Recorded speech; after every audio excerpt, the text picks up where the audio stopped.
Do you love the idea of being granted guaranteed crits as a reward for doing stuff you were going to do anyway? Do you enjoy getting auto-balanced because everyone on the other team rage quit from the server?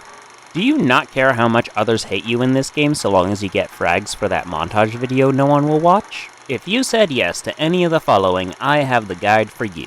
How yinz doing? I'm an Ian, and this is my TF2 How to Killstreak series, where we look at the best and worst TF2 has on offer and I show you how to get a killstreak with it, because everything is a bad idea until it works.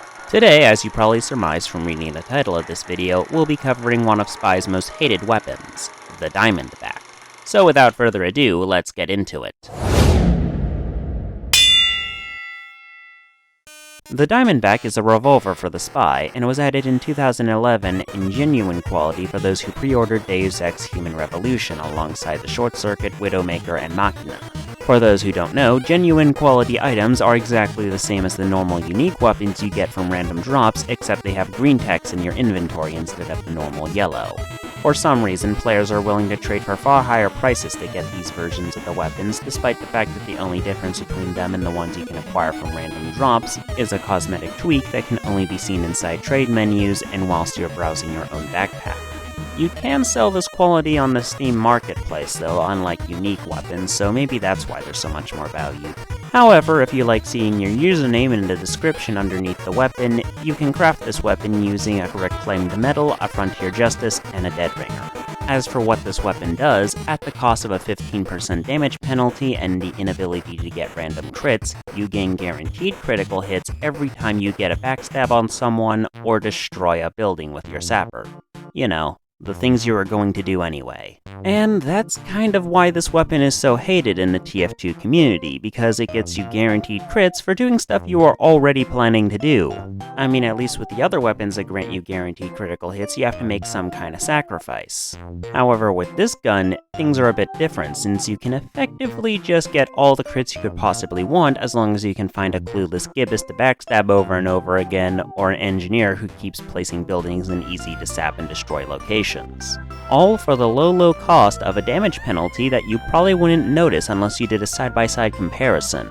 As for how the stored critical hits work, it's pretty much identical to how the Frontier Justice operates. Every time you get a backstab kill or sap a building to complete destruction, you get a critical hit stored in your gun, which will then be applied to the next shot you fire, causing you to lose one of those guaranteed crits. Please bear in mind that you lose all your critical hits stored up on death, so it's better to whiff your shots against a medic on the point rather than to lose them all when you're caught off guard by a rocket-jumping soldier. Also remember, this thing is a gun that shoots bullets, not a crit storing device that guarantees you easy kills. You see, a crit boosted shot with this gun only deals 102 damage, meaning no player in the game is going to die at full health to this unless they have some sort of weapon that reduces their max health equipped. However, players aren't always going to be at full health, and you're not always going to have those guaranteed crits stored in this weapon. Meaning regardless if you have the crit boost or not, you can still consistently get a few cheeky kills with this gun every now and then as you pick off low health targets before they can run away. But of course, your shots aren't going to do any more damage if you can't land them in the first place, so make sure you know how to aim before you start going for those critical hits. After all, critical hits only do 3 times the damage they would do normally, and 3 times 0 is still 0. So make sure you don't panic and aim your shots, and don't worry too much on whether or not the shots you fired are being wasted on low health targets, because a player at 1 HP will kill you just as easily as a player at full HP. Because remember, just because you no longer get random crits, doesn't mean your opponents no longer get them. And if you forget this lesson, don't worry, the enemy team will happily remind you. Trust me. When it comes to what weapons to use with the Diamondback, it's honestly better to ask what weapons not to use in all honesty. The red tape recorder is the most obvious of not to use weapons, since unless you're trying to counter a mini-sentry spammer or going for suicidal plays where nothing's going to get destroyed, it's objectively worse than stock, which really isn't a unique facet of the Diamondback, but it does give you guaranteed critical hits whenever you destroy a building, and this is objectively the worst sapper for destroying buildings, so it bears some kind of mention. As for knives, the only one I'll speak ill of here is the Spysicle, since it can melt mid-backstab due to a random spy checking pyro. This gives the Diamondback the unique honor of being the only revolver for Spy that I recommend not using the Spysicle alongside. As for what watch you want to use, if you're on a very choke point heavy map where trying to sneak around the enemy is near impossible, such as Dust Bowl, I recommend just trying to brute force your way through with the Dead Ringer. However, on more open maps, especially when you have time to spare to take the long route to get to where you need to go, the Cloak and Dagger might be a better option, since you can effectively turn any corner of the map, or any place in the map in general really that isn't in direct line of fire of someone, into a hiding spot. Many people who talk about this gun will also do so in the same breath of the Ambassador, and it's not hard to see why. They're both revolvers for the spy that give you guaranteed crits under certain circumstances.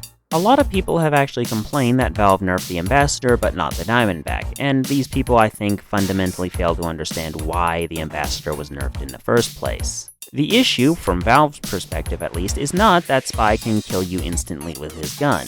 The issue was that Spy could kill people from across the map with his gun. So they added a range factor onto the Ambassador's ability to headshot, so you can't just go sniping people with a Spy.